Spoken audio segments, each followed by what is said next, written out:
여기 좀 하나이라 써줄까? 불좀 해서 이 앞에가 좀 꺾어만 여기 오셨어? 이거 여기 불 좀 켤 수 없을까요? 하나이라 좀 어두운 거.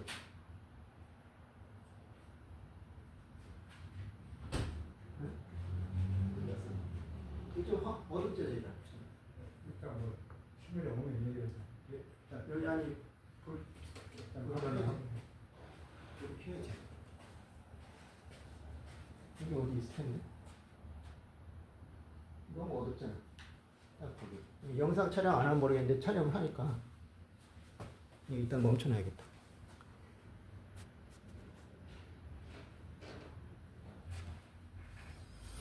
자.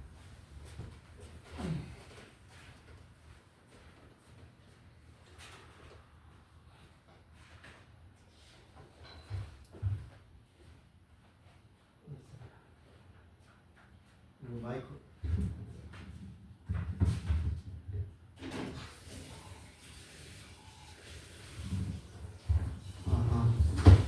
안녕하세요. 예. 여기 2025년 9월에 되어 있는데 이제 9월이 아니라 이제 10월이죠. 예. 지난달에 원래 하려던 건데 선에 없다고 해서 이제 그냥 한다면을 했는데 이번에도 이렇게 뭐 다르진 않네요. 그래서 그렇다고 또 이번에도 안 할 수는 없으니까 일단 영상 촬영해가지고 단톡방에 올리면 또 여러분들이 보겠죠. 뭐. 네. 근데 홍보를 할 때 이제 68혁명이라고 했는데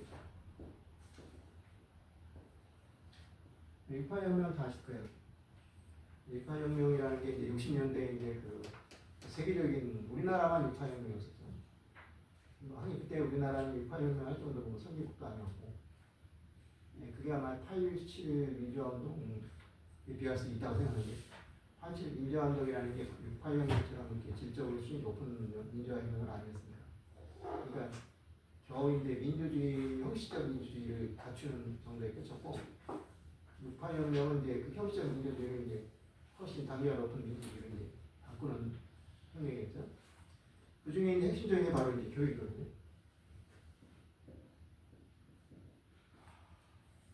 그러니까 이제 우리가 이제 지금 유럽 같은 데 보면은 대학 입시가 거의 없어졌죠. 미국만, 영국만 빼고 영국은 이제 지금도 대학 입시를 하고 있어요. 그래가지고 대학 서열화도 다 돼 있고 원래는 학비도 안 받았는데 학비로 이제 받게 됐고 그렇게 돼 있고 미국하고 거의 잘 맞았죠. 근데 유럽 때를 보면 이제 수업료도 안 내고 뭐 대부분 그 다음에 이제 시험도 이제 시험이 있어도 이제 자격 시험 정도로 바뀌었고 그리고 여러 가지 그냥 교육의 질적 혁명을 일으켰죠. 그래서 이 교육 그것이 바로 그 전에 68혁명 전에는 유럽도 우리처럼 대학 서열이 있었고 그래서 뭐 우리가 잘 아는 거죠. 우리 마리 퀴리 여사 아시죠?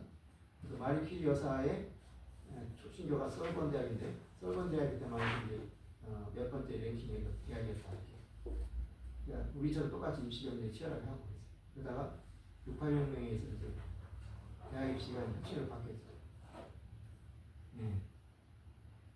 자, 교육개혁을 제가 이제 사실 이 제안을 제가 이제 저희 지역구에 이제 여러분 아시겠지만 민주당 이제 최현우 의원이 이제 저희 지역구인데, 그게 이제 보좌관하고 이거 가지고 계속 얘기를 했는데, 거대 담론이 너무 내용이 스케일이 커서 얘기를 이제 토론회 하기 어렵다 이렇게 얘기했으니까, 이 교육 사실은 말이죠. 이번에 이제 빛의 혁명이라고 하죠. 빛의 혁명을 통해서 정권이 바뀌면서 나름대로 굉장히 개혁 무드가 올라갔잖아요. 근데 실제로 보면은 태산명동의 서일필이다 그런 말이죠. 지금 거의 개혁에 대한 게 사라져 버렸어요. 없어요. 뭐만 나왔냐? 사법시혁 개혁, 그 다음에 검찰개혁, 그 정도가 끝이 안 나와요. 그러니까 제가 이 얘기를 하면은 당연히 민주당 쪽에서 굉장히 기쁘게 받아들일 줄 알았는데 별로 없어요. 지금 개혁에 대한 얘기도 전혀 안 나오고. 그래서 어떻게 보면 참 제가 이제 좀 뻘쭘한 꼴이 되버린 거죠. 저쪽은 생각도 없는데 김치국도 맞은 꼴이 되버렸어요. 사실 지금 굉장히 좀 약간 좌절감을 타고 있는데 그때 같아서는 막 뭔가 그냥 나라를 뒤집어 엎을 것처럼 예를 들어서 대통령 제왕적 대통령이잖아요. 그걸 막 개혁할 것처럼 얘기하더니 지금 사라졌잖아요. 그 기권한다는 소리가 뭐 이재명 너 연임할 수 있도록 헌법을 바꾸겠다. 그 소리 한번 따려나 약간 어처구니없는 거지. 이재명이가 연임할 수 있도록 헌법 개헌하는데 국민의힘이 협조할까요? 절대 안 되죠. 나름대로 제가 그래서 그때 여기서 발표했잖아요. 제왕적 대통령제를 어떻게 하면 썼을까? 그 핵심 부분은 국회가 국정의 중심이 돼야 된다. 근데 그런 얘기에서 그럼 들어봤어요. 들어볼 거 어떠세요? 자기들이 정권 잡으니까 이제 그냥 물론 이제 지금 뭐 이래서 방송통신위원회를 없앤다 이런 식으로 해서 나름대로 이제 그 대통령 이제 권한을 약화시키는 사실인데 그냥 도원적인 것뿐이에요. 교육개혁에 대해서도 이게 참 열심히 만들었는데 이게 하루씩 만든 게 아닙니다. 사실. 제가 교육자 경력이 굉장히 길어요. 학습지도자를 10몇 년 했고 대학에서 강의를 10몇 년 했고 그리고 학원에서도 했고 기업체 강의를 뛰고 여러 가지 교육을 했습니다. 그 안에서 사실 뭐 이미 대학 때부터 교육에 대한 하지만 원래 내가 대학에 사학과를 들어갈 때는 교사과정을 끝냈어요. 고등학교 때 이미 그 생각했죠. 어떻게 하면 그 학생들을 잘 가르칠까. 그런데 지금 하는 거 보면은 이 나라가 바뀔 수 없나. 도리어 뭐 이런 말하면 또 어떤 소리일지 모르지만 도리어 박정희 같은 사람이 더 기억을 했죠. 중학교, 고등학교 입시 없어요. 그 다음에 교육 내용에서 굉장히 예를 들어서 국사교육이나 그거 갖다가 뭐 어떤 독재 연장을 위해서 했다는 생각도 하겠지만 나는 그 자체를 좋다고 봐요. 지금 우리 학생들 교육 우리나라에서 얼마나 근데 공무원 시험까지 다 필수로 해가지고 국사 가르치는 거 그건 나쁘다고 생각하지 않거든요. 그런 기업들이 많다고. 그러고 나서 계속 맨날 입시 제도 바꾸고 해봐야 안 돼요. 왜 그러냐?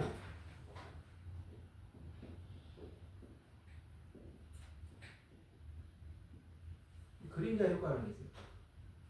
그림자라는 건 옆에 있으니까 잡을 수 있을 것 같아요. 근데 여러분 그림자 잡을 수 없죠. 왜냐? 못 잡아요.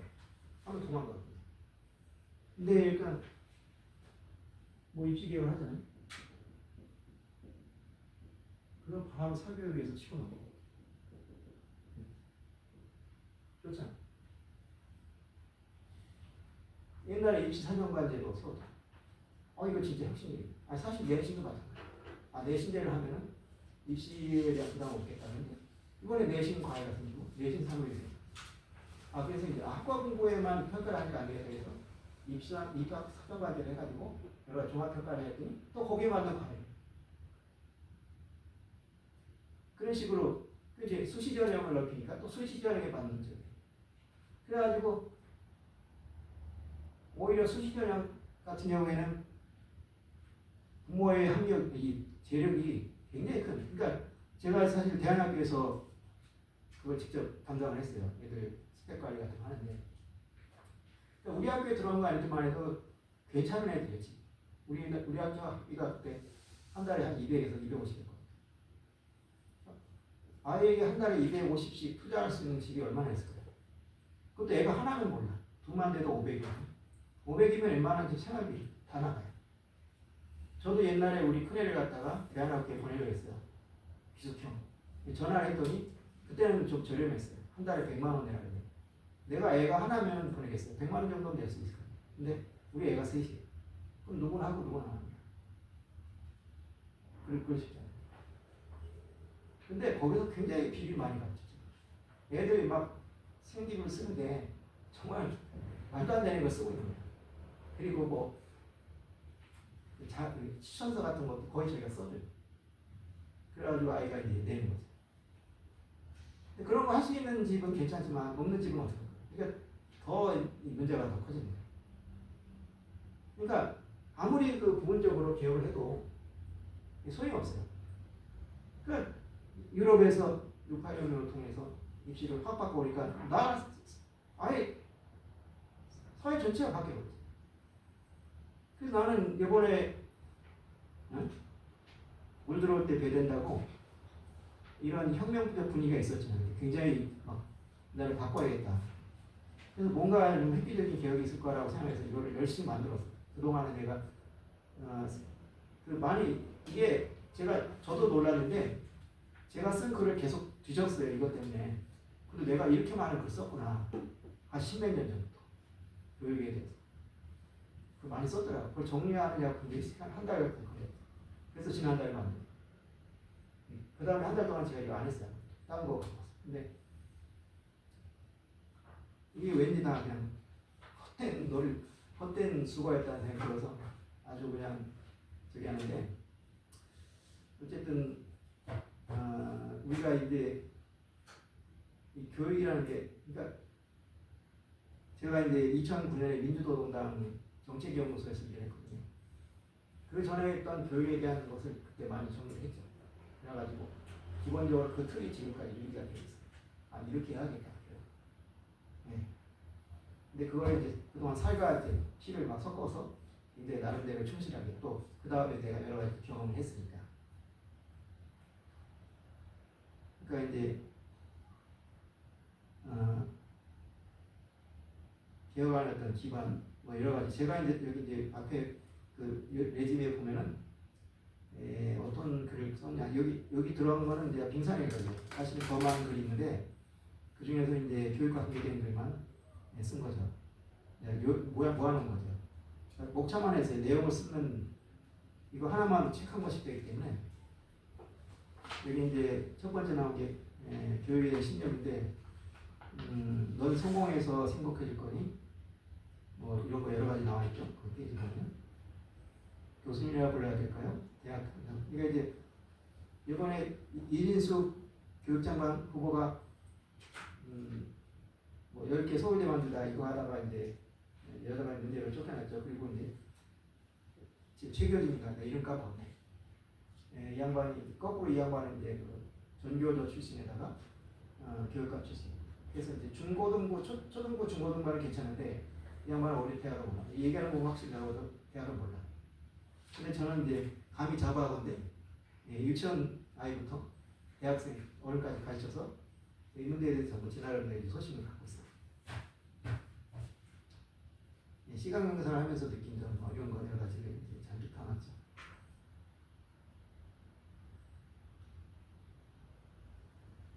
예. 쭉 넘어가면 이제 그다음에 이제 본문을 보면 이제 이런 목차가 있다. 쭉 나오죠. 예. 이거 보시면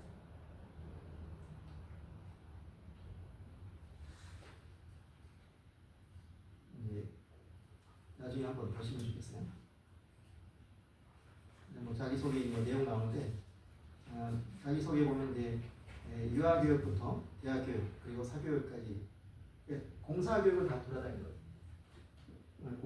공교육 그 다음에 사교육 그 다음에 이제 뭐냐면 제가 이런 붙인 건데 공공의 교육이에요. 그러니까 공교육도 아니고 사교육도 아니고 공공의 교육. 공공의 교육이라는 말 못 들어보시죠? 선생님 들어보시나요? 김 박사님 들어보셨어요? 네. 공교육은 우리가 아는 공교육이에요. 사교육은 이제 우리가 아는 사교육. 공공의 교육은 뭐냐? 이거 이제 대한교육은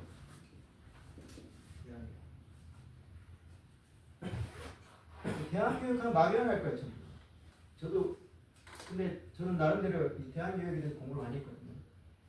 근데 이 공공의 교육이야말로 우리가 이 교육을 한 가장 이상적인 형태인데 이 공공의 교육, 이 대한교육의 문제는 뭐냐면 돈이 너무 많이 들어요. 그러니까 그 대안학교 중에는 이제 정식 학교 인가를 받고 이제 돈을 국가에서 받았기 때문에 비교적 저렴하게, 예를 들어서 저희 큰딸 같은 경우에도 특성학교를 다녔는데 기숙을 했어요. 그래가지고 했는데도 한 달에 학비가 50만 원밖에 안 들었어요. 그러니까 학비가 아니라 그러니까 그 등록금 말고, 등록금은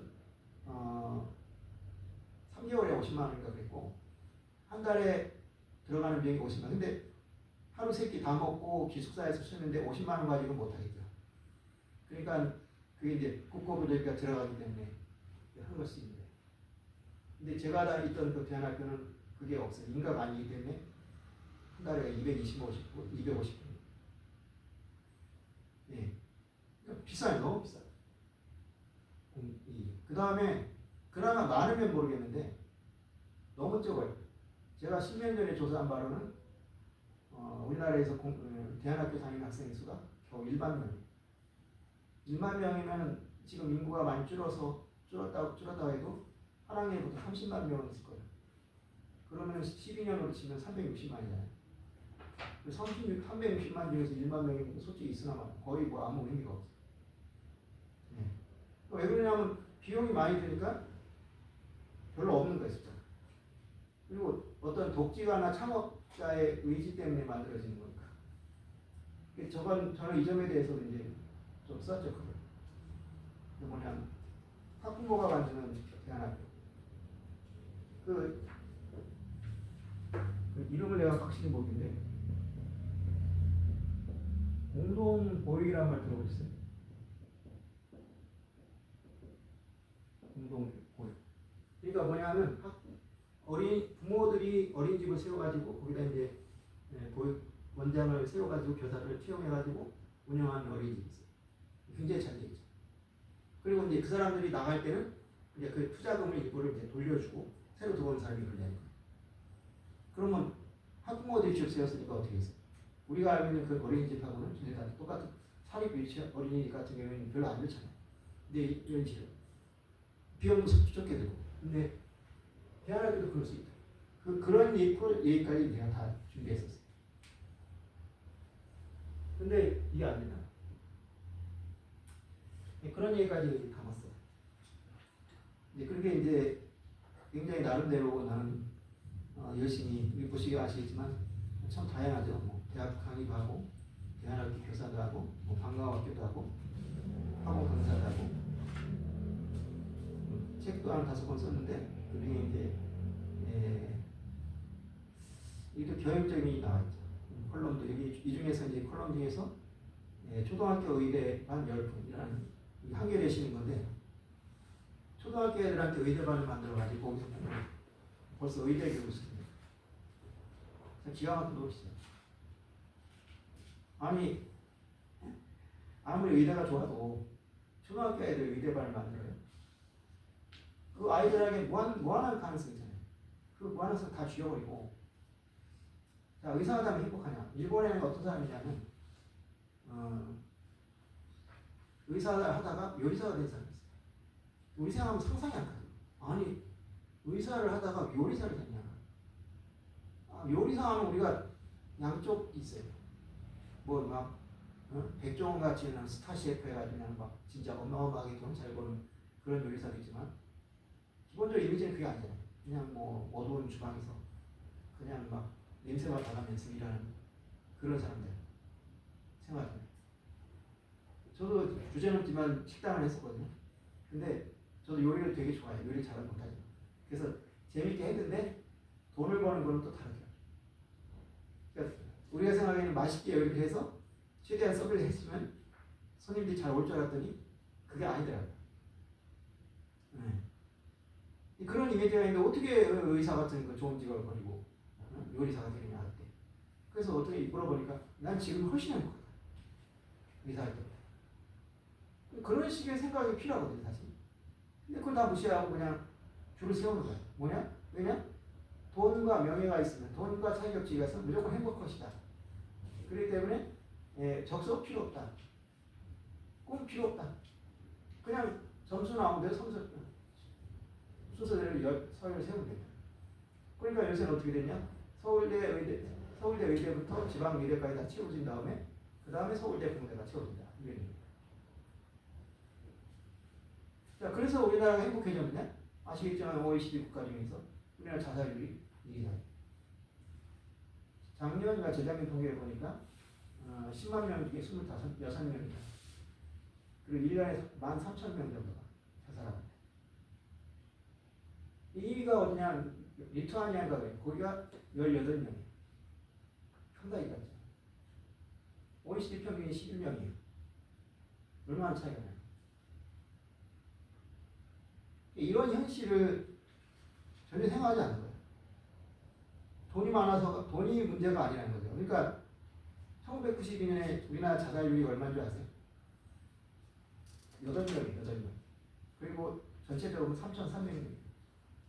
근데 지금 13,000명이니까 어떻게 돼요? 4배가 넘죠.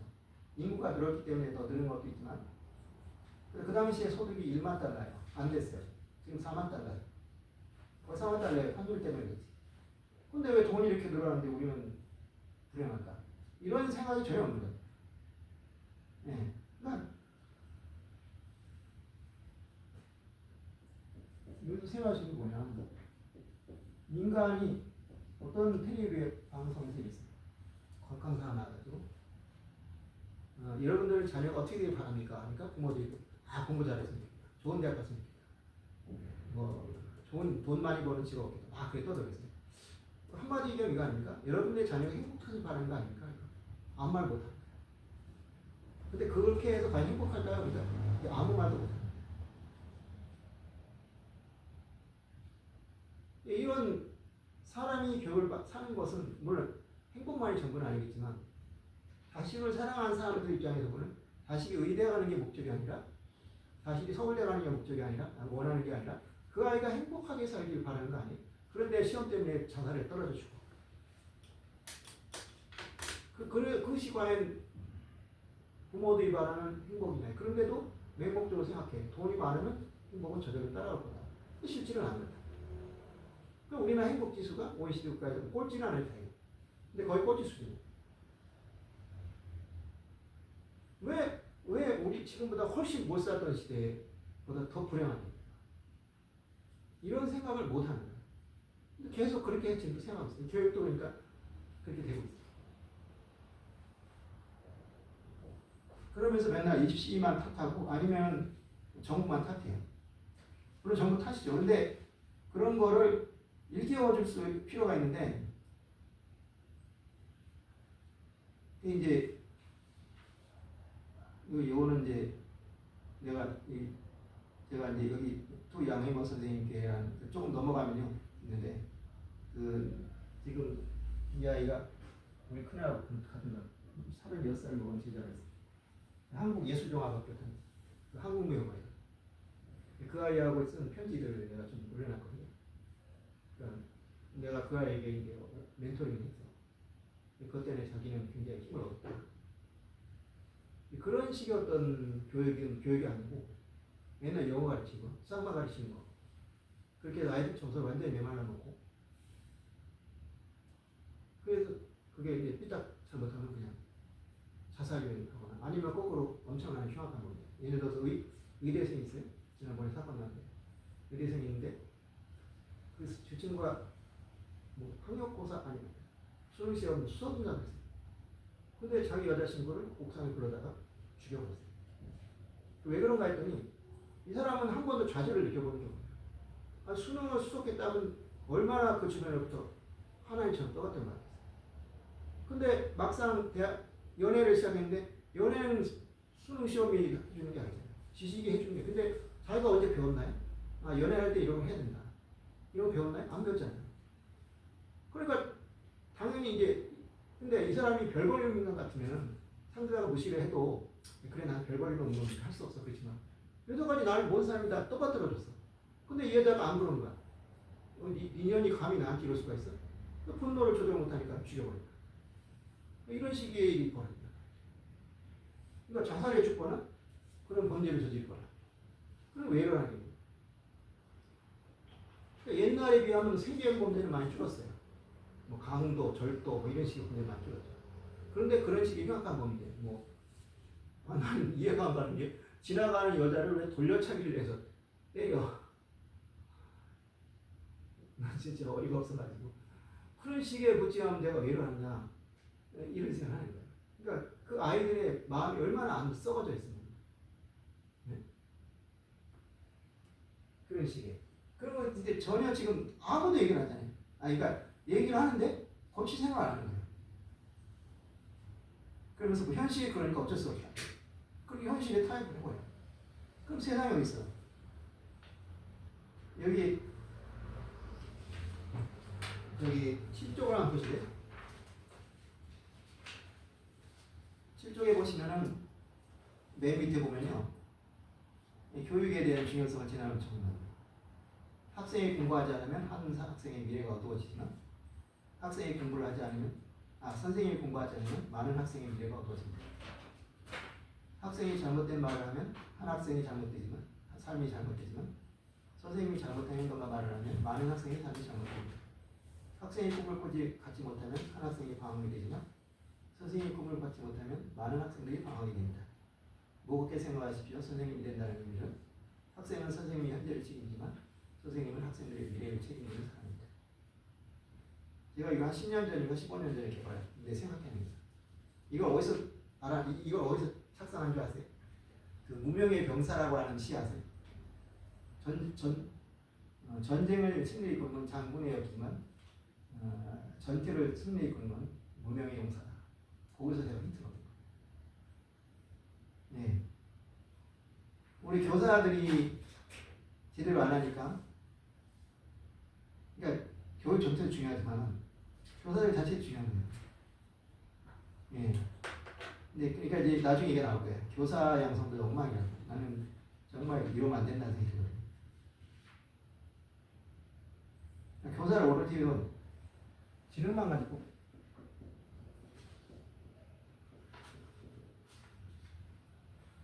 근데 전에 있잖아요. EBS에서 이제 특집 프로 했거든요. 거기서 어떤 게 나오냐면은 여러 가지 사람들이 나와서 그런 거예요. 자기가 이제 지금 이런 직업을 하고 있는데 전직을 생각하는 사람들 다 뽑아가지고 나왔어요. 근데 그 중에 3명이 뭐냐, 교사인데 현직 교사예요.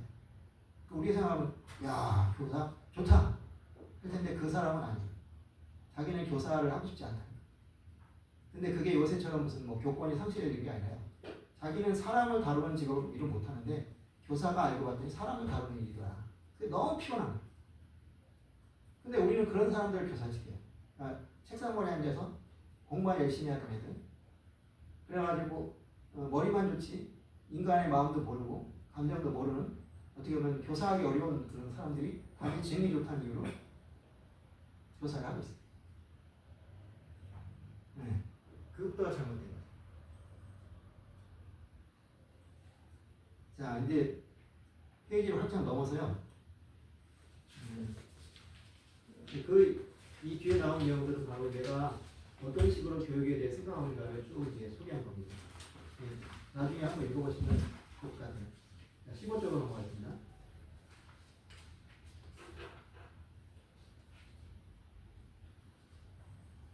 본문 21세기 교육에 대해서. 왜 교육 개혁이냐? 여기 얘기들은 거의 들어보셨을 거예요. 그러니까 서울법대 내란과 우리 분명하죠 지금. 근데 원조 내란과는 어디죠? 원조 내란과는 어느 학교예요? 김 박사님 어디예요? 육성이네, 육사라고. 그렇죠. 원조 내란과는 육사예요. 육사가 몇 번이나 있어요? 5.16 때인가? 12.12 그렇죠? 물론 이제 이승만이 부산 정치파동 이것도 군사를 동원했으니까 왜냐면 이것도 친일구타 돼서 부산 정치파동. 뭐 이승만은 뭐 프린스턴 대학 나왔으니까 저기 하고 그 다음에 이번에 여기서 서울대 지금 없어졌죠 서울대는.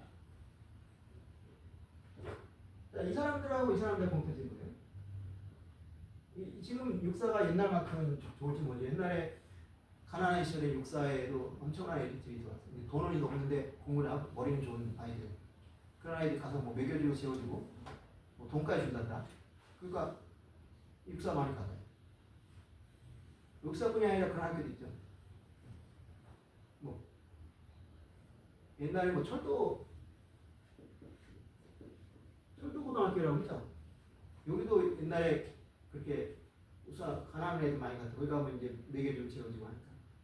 그런 식으로 우리가 그런 거 많이 했잖아요. 그래서 사범대 가면은 학비가 준다든지 학비를 지금은 안 그렇지만 사범대 같은 경우는 3분의 1 학비를 했어요. 제가 대학에 들어갔을 때 저한테 과외 공부를 시킨 서울대 여대생이 있거든요. 그 양반이 서울대 사대 국어교육과 교사 학생이었어요. 내가 등록금 얘기하니까 야 내가 몇 년 지낸 거 네가 한꺼번에 했네. 그 학비를 그렇게 깎아줬죠. 교육대도 많이. 지금 이제 없어졌어요. 그러니까 뭐겠어요? 가난한 애들이 일을 하면 공부하니까 아니 그때는 뭐 과외 없겠어요?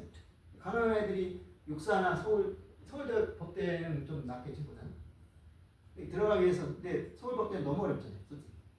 그러니까 그야말로 경주마고는 여기 옆에 눈에 가리개 있잖아요. 가리개 해가지고 그냥 옆에 안 보게 해서 그냥 앞만 보고 뛰게 하잖아. 그런 애들 아니야. 그런 애들이 대학을 들어왔어. 육사에 들어왔어. 근데 뭐겠어요? 딴 거 법대 들어간 애들은 이제 오로지 이제 고시 공부. 저도 옛날에 고시를 준비하려고 해서 읽어봤거든요. 고시를. 완전히 이거 그냥 그 산속에 들어가서 육사 애들은 뭐 아예 그 병에 갇혀 있잖아요. 거기서 맨날 충성만 교육받잖아요. 인성교육도 있어요. 교양교육 제대로 받았겠어요. 그런 애들이 이제 그러니까 오로지 출세, 성공. 그거밖에 없는 인간들. 그런 인간들이니까 별을 또 타겠죠. 군대에서. 뭐, 여러분도 군대 생활 해봤는지 군대에서 별 다니는 사람들 보면 알잖아요. 맨날 그거밖에 없어. 머릿속에 오직 그 출세밖에 없어. 그런 인간이 별 다니. 그러니까 군대 타겠지. 박정희 같은 게 조금 다르죠. 그러니까 전두환이 쿠데타하고 박정희 쿠데타는 관계가 있었죠. 전두환이 쿠데타하는 것은 오로지 자기들 세력을 넓히는 것이었고 박정희는 좀 달라요. 박정희에 대해서 제가 많이 읽어봤는데 이 사람은 그래도 나라를 위해서 뭔가 해야겠다는 생각을 굉장히 열심히 했던 것 같아요. 그래갖고 그 김학렬이라고 하시는 분이 있는데 김학렬이라고 그 박정희 시절에 경제기획원 장관하는 사람인데 그 사람이 공무원할 때 이 김학렬이 박정희가 계속 찾아왔대요. 그래서 경제과외를 일단 공부했다. 그러니까 박정희 여러 했는데 전두환이 한번 부적 수밖에 없어요. 그러니까 전두환이야말로 제대로 된 그 가짜 그러니까 이제 그 완전히 그 4년 동안 오로지 그 군사교육법밖에 안 받고 군사교육만 받은 그런 인간인 거죠. 네. 이런 문제가 생겼는데 이게 이제 이런 식의 어떤 문제. 뭐 앞으로 또 쿠데타가 일어날지 모르겠지만 그 다음에 뭐 여러분 잘 아는 의대설문에서 그리고 얼마 전에 노벨상 발표했죠. 물론 당연히 한국 사람 한 명도 없어요. 네, 앞으로도 나올 가능성이 거의 없어요. 뭐 노벨상 치고는 아니겠지만 지금 중국만 해도 엄청나잖아요. 공대 쪽에 그 인터뷰를 하니까 의대를 몇 번 해요. 근데 거기에는 전제가 있어요. 중국의 의사들은 거의 준 공무원이라고. 그래서 그렇게 돈을 많이 못 벌어요. 근데 이제 이공계를 가면은 그렇게 엄청나게 돈을 벌어요. 미국도 그렇고. 근데 그게 꼭 말이죠. 그 돈을 많이 줘서가 아니에요. 물론 미국에 같은 경우에는 뭐 이렇게 뭐 스톡 옵션에서 많은 돈을 주기도 하는데 내가 보기엔 가치관의 문제. 그러니까 인생의 모든 가치를 돈에만 두고 있는 사람들하고 일본만의 대표적인 일본에는 과학자들이 그렇게 돈 많이 버냐? 절대 아니거든요. 그 다나카 고이치라는 사람이 있어요. 회사 다니다가 노벨상 받았어요. 그 사람이 그렇다고 그렇게 월급을 많이 받았냐? 그것도 아니거든요. 근데 제가 일본에 살아서 알지만 일본 사람들은 그렇게 있어요. 내가 어떤 분야에 관심을 가지면 거기에 아마 최고가 되겠다. 그래가지고 옛날에 그 노벨상 받은 일본인 노벨상 수상자가 그렇게 얘기했어요. 노벨상 받으면 어떻게 됩니까? 그러니까 세상이 어떻게 생각하든 내가 중요한 일을 집중하는. 이런 생각은 우리에게 없어. 그런 사람도 있지만. 그러니까 인간을 돈으로 평가하는 사람이니까 뭐 노벨상 정도 받은 얘기가 틀리겠죠. 우리 한강 작가 같은 경우도 책이 뭐 많이 팔리게 상도 많이 받았지만 그렇게 베스트셀러는 아니에요. 채식주의자 같은 경우에도 뭐 1년에 몇 번만 팔리고 그 정도였죠. 근데 갑자기 저기 되는데 노벨상 받은 일은 나고 그 멋있는. 근데 그게 아니면 윤석열 같은 경우 1조 원 깎아버렸죠. 어디? 저기 어디야? 아니다. 갑자기 까먹었다. 그 개발비. 네? 이런 문제를 해결해야 되는데 그냥 만난 말만 그래. 이거 문제다 하는데 도대체 어떤 인간도 제대로 된 대안을 안 내서 나는 대안이 있거든. 오늘 얘기하겠지만. 아니 근데 어려운 거 아니거든. 박정희 대통령이 얘기했잖아요. 우리 박정희 너무 나쁘게 보지 맙시다. 박정희 대통령이 어떻게 기술을 개발했어요? 카이스트 원장을 대통령 월급보다 더 많은 월급을 준 거예요.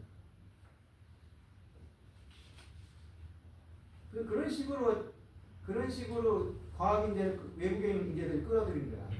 우리 지금 그걸 하고 있어요. 안 하잖아요. 그러니까 현실을 인정하고 거기서 그냥 머물러. 그럼 그게 뭐야? 그리고 아까 했지만 자살률 행복시도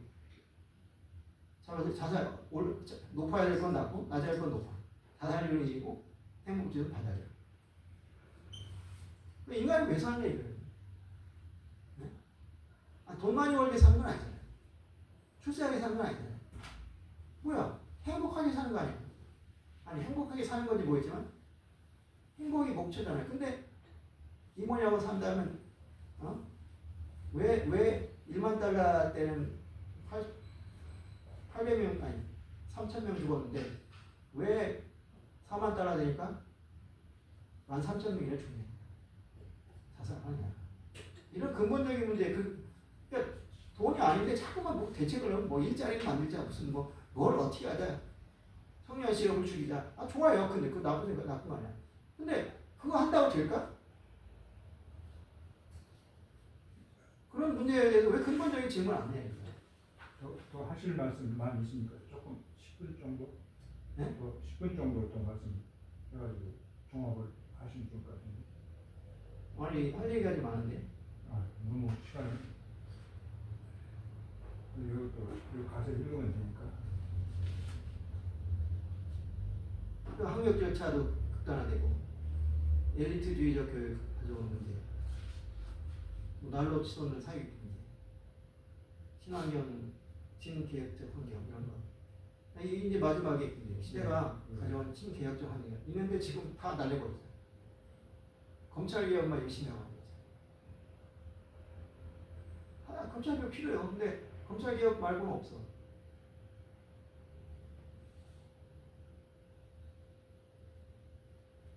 그 생각이 뭐냐면 어떻게 해야 되냐? 네 가지입니다.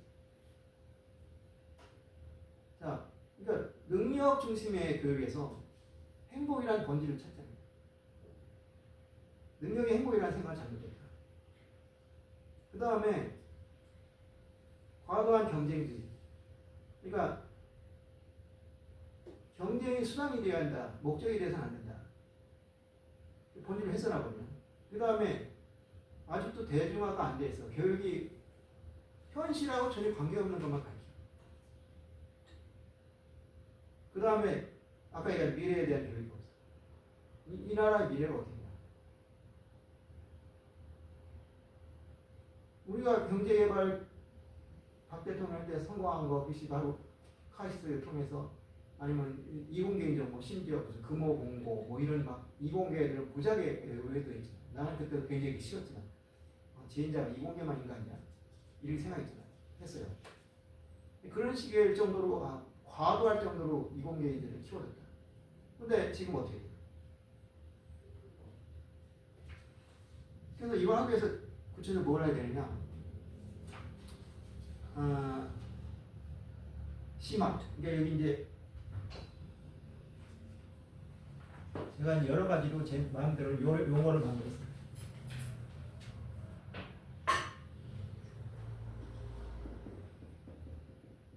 기막, 지압, 그 다음에 시락.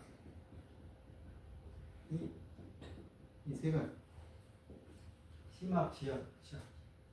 심막은 뭐냐? 가치. 그 다음에 인성, 정성. 나는 그렇게 생각하고 초등학교, 중학교 때까지는 교육 과정의 50% 이상을 가치 정서에 써도 된다. 우리 생각해보세요. 실제로 그런 사람 있어요. 고등학교도 안 나와서 아예 학교도 안 나왔어. 그런 사람이 어른이 돼가지고 공부를 했어요.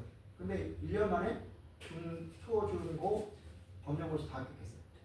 그것이 뭐냐? 성인이 1년간 마음만 먹으면 초중고가 지식은 다 배울 수 있다. 그리고 대학까지 갔어. 이재명 봐요.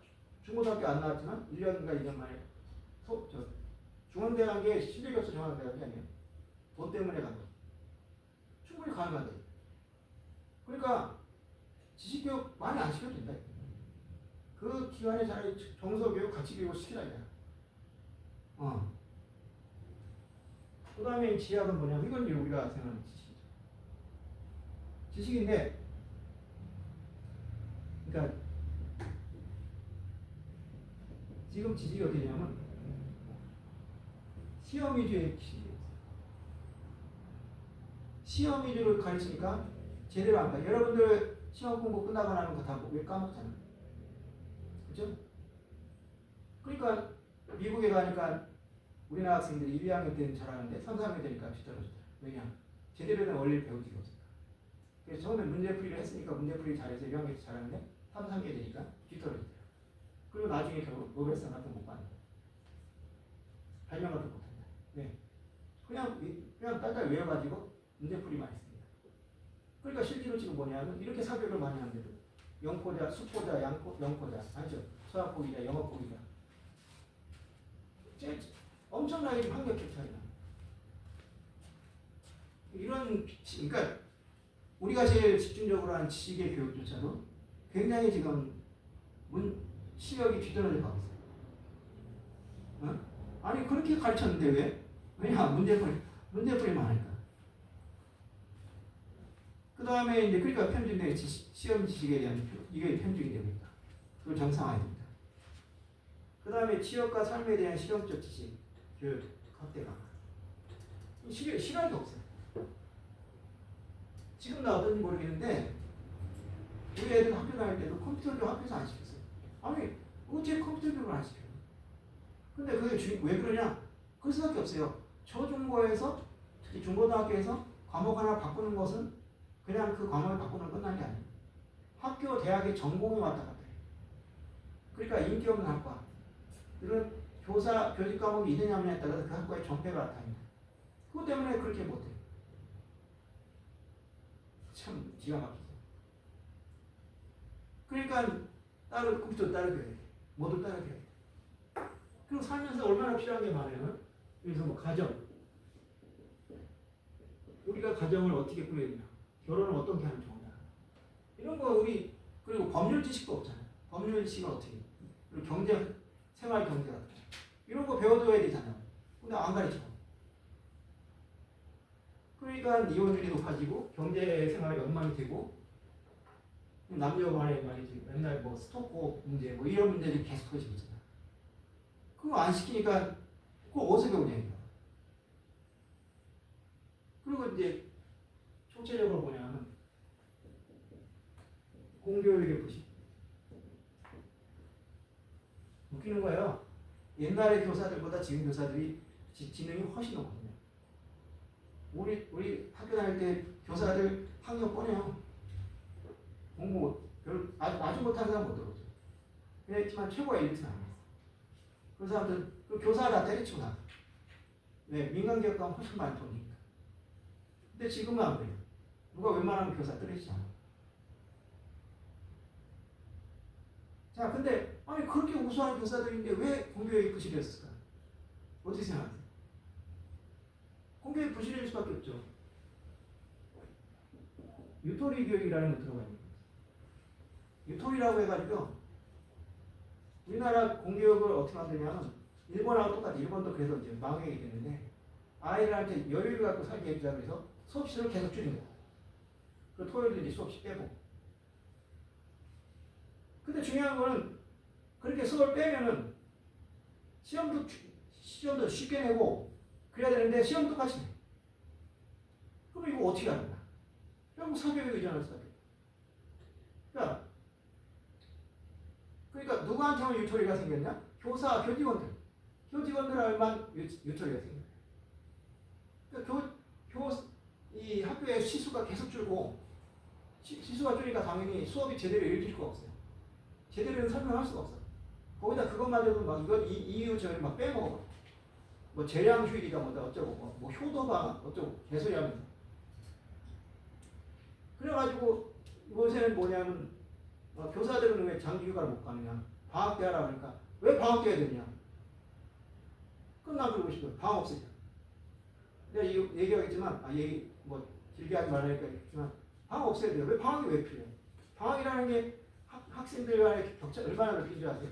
돈 많은 애들은 그때 막 사교육 많이 시켜가지고 막 성적 올려. 근데 못하는 애들은 어떠냐? 공부도 안 하는 데다가 불량한 학생들 올려가지고 애들 이상한 생활을 해. 이게 완전히 잘못된 거야. 방학이 있어야 어떤 필요가 없어. 근데 그렇게 막 해가지고 공교육에 왜 근데 이게 가능하냐? 사교육이 있으니까 하는 거야. 지난번에 제가 얘기했는지 모르겠지만 공교육에서 불량품을 만들어요. 그 사교육에 가서 고쳐요. 이런 공장이 어딨어? 이런 회사가 어딨어? 만약 어떤 회사가 제품을 불량하게 만드는데 그 소비자가 그 회사에서 빼주는 게 아니라 다른 데 가서 알아서 돈 주고 고쳐. 그럼 이 회사 입장에서는 좋은 물건을 만들 필요가 있어요? 없어요? 없죠. 그게 지금 공교육이야. 내가 그래 전교를 저렇게 싫어한다. 너희들이 학생들 입장 알아봤냐? 그 부모들 마음 아느냐? 네? 내가 민노당에 있을 때도 그때는 많이 싸웠어요. 전교자. 너희들은 진짜 나쁜 놈들이다.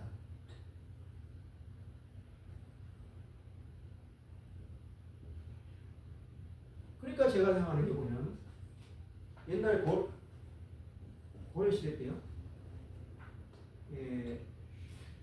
내가 이름을 까먹었는데 이게 사교육이 발전했어요. 그래가지고 이 사교육이 발전했는데 이거는 사교육이 아니거든요. 사교육이 아니라 공공의 교육이에요. 그러니까 사교육이라는 것은 공교육을 보완하는 보완제거든요. 근데 그 고려시대 발전한 사학은 보완제가 아니에요. 대체제예요. 그러니까 학교가 그냥 정시 학교예요. 그러니까 어떻게 했냐면 이 사교육이 생기니까 국가의 그 공교육이 망가지게 됩니다. 그래서 어떻게 했냐? 예종이라는 임금이 있는데 예종이라는 임금이 제도 보완을 엄청 해가지고 고교육을 높여줬어요. 그래서 둘이 경쟁하게 됐어. 그래서 전체적으로 교육 수준이 높아요. 바로 그거예요. 바로 대한교육이라는 게 경쟁자를 만들어놔야 된다. 그래서 이제 뭐냐? 바로 대한교육이 확대가 됩니다. 그렇게 된 거죠. 그리고 나서 나중에 이제 여러 가지 지금 구체적인 교육 내용이 있는데, 요거는 이제 좀 더 여러분들 읽어보시고, 많이 있어요. 근데 예를 들어 대학 교육을 어떤 식으로 할 것인가. 좀 나가면은, 저 대학 교육에 굉장히 관심이 많거든요. 대학 교육이 잘 되면 중고등학교도 달라질 수 있어요.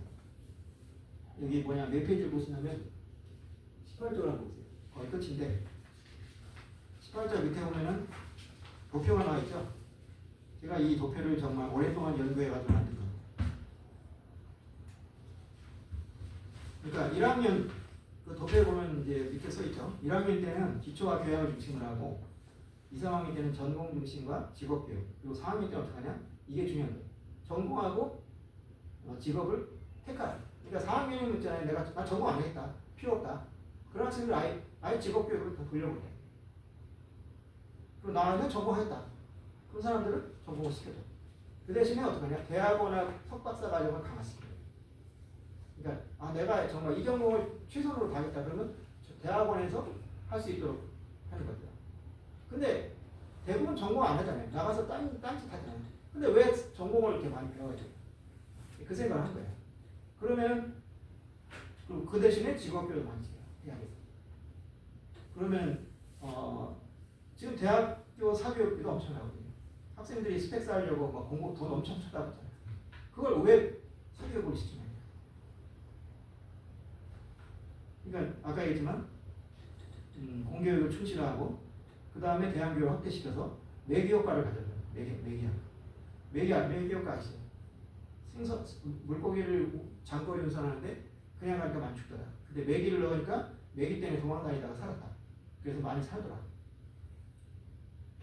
지금 공교육은 나는 진짜 분노를 많이 해. 이거 완전히 권력에 야 내가 이렇게 하라니까 니들 해. 그럼 난 몰라. 책임은 내가 안 져. 있다고 개소리하는 게 지금 공교육. 철학적인 교권 향상만 떠들 게 아니라 지들이 좀 한번 좀 제대로 해봐라.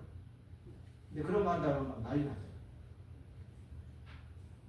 그래서 나는 박정희가 이 입시를 없애버리고 중고등학교 입시였죠. 이거 혁명이에요. 이런 행동 못해요. 그나마 그때 없어졌기 때문에 지금 좀 나아진 거예요. 마무리 여기 마지막 페이지 봅시다. 요거 얘기하고 끝내겠습니다. 박정희 개혁교육 중고등학교 평준화 이거 박정희가 안 했으면 못했어요. 지금 할 수 있을 것 같아요. 지금 다 그때 다 없어지느냐? 아니요. 그때 평준화 된 것 때문에 그나마 지금 그나마 나은 거예요. 그렇지 않고 그 입시에다가 계속 왔어요. 지금 과연 어떻게 됐을까? 그리고 민족주의 교육, 윤리 도덕 교육, 정신문화연구원 이런 거를 우리가 자꾸 부정적으로 볼 수 있어요. 뭐 저게다 말이지 권력을 늘리는 거야. 그렇게만 생각하진 않아요. 그러니까 뭐 제가 박정희에 대해서 무조건 찬양을 하는 거 아니지만 이 사람이 그래도 신념이 있었던 사람이에요. 근데 그 다음에부터 그런 사람 없어요. 그런 식으로 이렇게 철저하게 뭔가 나라를 개혁하려고 하는 사람은 없어요. 할 수도 없어. 이제는 할 수도 없어요. 5년 전에 정권이 뭐라 그랬어요. 이나마 이 사람이 4대보험 가입시켰잖아요. 4대보험 그때 안 만들었으면 맞았을 것 같아요. 못 만들죠. 그러니까 포스트 박정희 시대 우리가 어떻게 되냐. 마지막 한마디 하고 끝낼게요.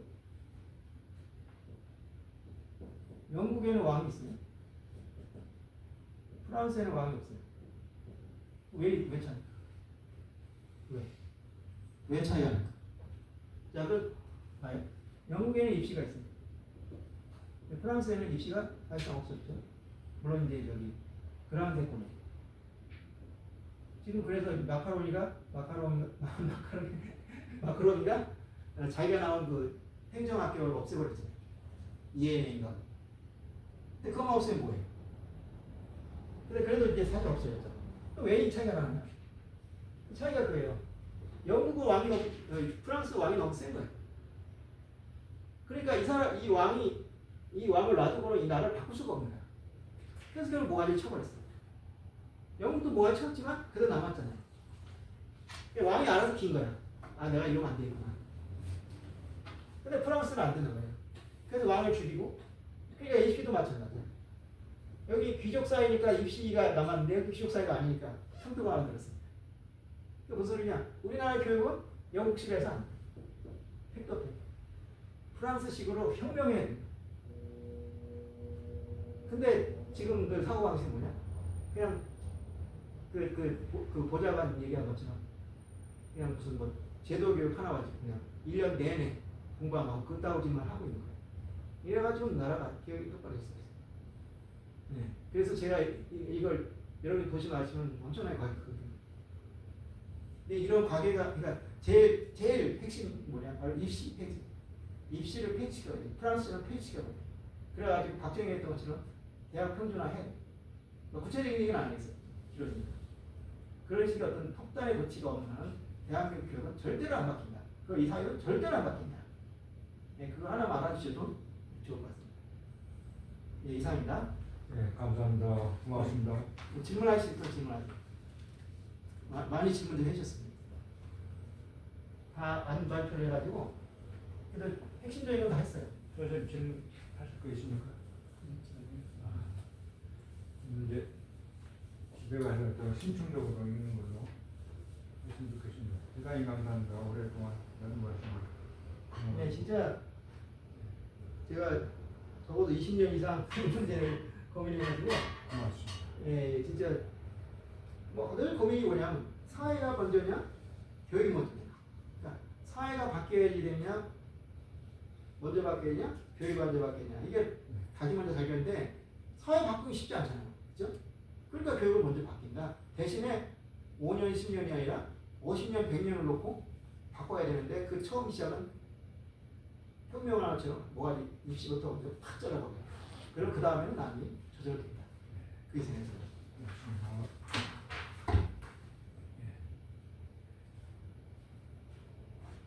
저기 통역하는 거 준비해야 돼.